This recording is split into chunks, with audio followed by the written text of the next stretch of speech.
வணக்கம். இன்னைக்கு நாம ஒரு சுவாரஸ்யமான முதலீட்டு பயணத்தை பத்தி பேச போறோம். முதலீட்டாளர் சமித் வர்தக். ஆமா. குஷால் லோதா யூடியூப் சேனல்ல அவரை பகிர்ந்துகிட்ட அனுபவங்கள், அதுலயும் குறிப்பா அந்த 50 மடங்கு வருமானம்லாம் எப்படி வந்தது, என்ன உத்திகள் பின்னால இருந்ததுன்னு கொஞ்சம் ஆழமா பார்க்கலாம். நிச்சயமா, இது வெறும் நம்பர்ஸ் கதை இல்ல. இது அனுபவம், தப்புல இருந்து கத்துக்கிட்டது, வாய்ப்புகளை சரியா புடிச்சத பத்தின ஒரு கதை. நீங்க முதலீட்டுல ஆர்வமா இருந்தீங்கன்னா இதுல நிறைய பாடங்கள் இருக்கு. ஆமாங்க.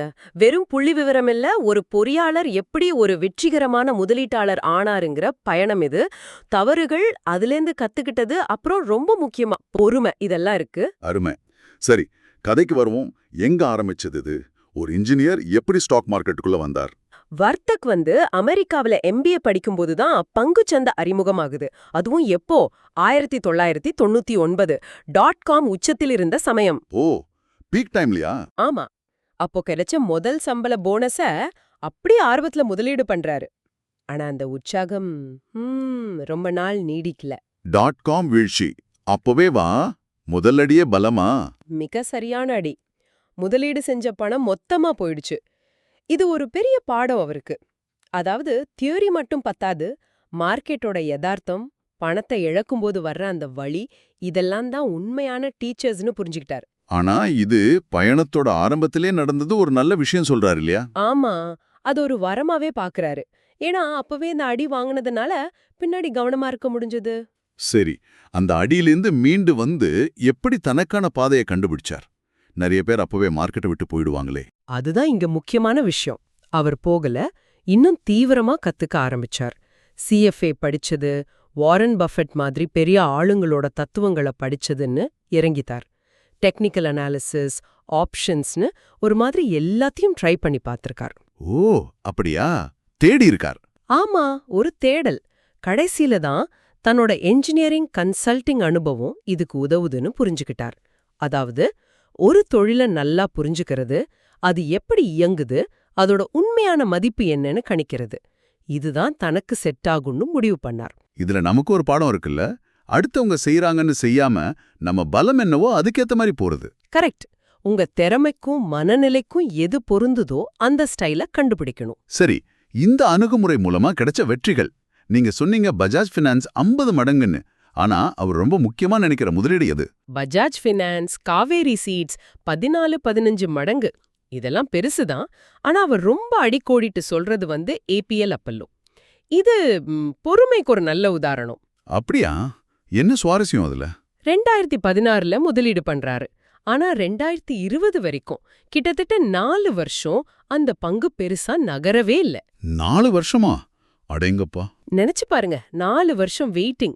ஆனா வர்த்தக் கம்பெனியோட ஃபண்டமெண்டல்ஸ் நல்லா இருக்கு, நிர்வாகம் சரியா வேலை செய்யுதுன்னு நம்பினார். அப்புறம் எப்படி அந்த பெரிய ஜம்ப் வந்தது? அது கோவிடுக்கு அப்புறம்.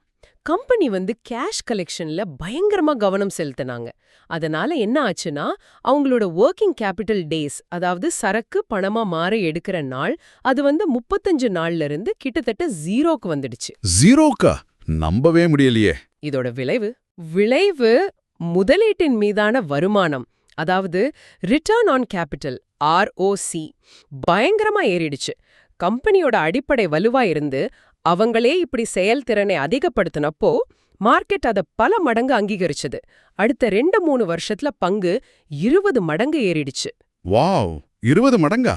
இது என்ன காட்டுதுன்னா, நல்ல கம்பெனியை கண்டுபிடிச்சு அது மேல நம்பிக்கை வச்சு பொறுமையா காத்திருந்தா மிகப்பெரிய வருமானம் பார்க்கலாம்.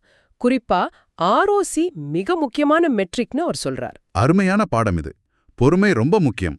சரி, அப்போ ஒரு கம்பெனியை தேர்ந்தெடுக்கும் போது அவர் வெறும் நம்பர்ஸ் மட்டும் பார்க்கறாரா இல்ல வேற விஷயங்களும் பார்க்கறாரா? ரெண்டுமே. எண்கள், அதாவது குவான்டிடேட்டிவ், அப்புறம் தரம், அதாவது குவாலிட்டேட்டிவ், ரெண்டும் முக்கியங்கிறார். எண்கள்ல எதெல்லாம் முக்கியமா பார்க்கறாரு? ROC சொன்னீங்க. ஆமா, ROC, அப்புறம் லாப வரம்போட நிலைத்தன்மை, முக்கியமா பண மாற்றும் திறன். அதாவது லாபம் பேப்பர்ல இல்லாம உண்மையா கைக்கு பணமா வருதான்னு பார்க்கணும்.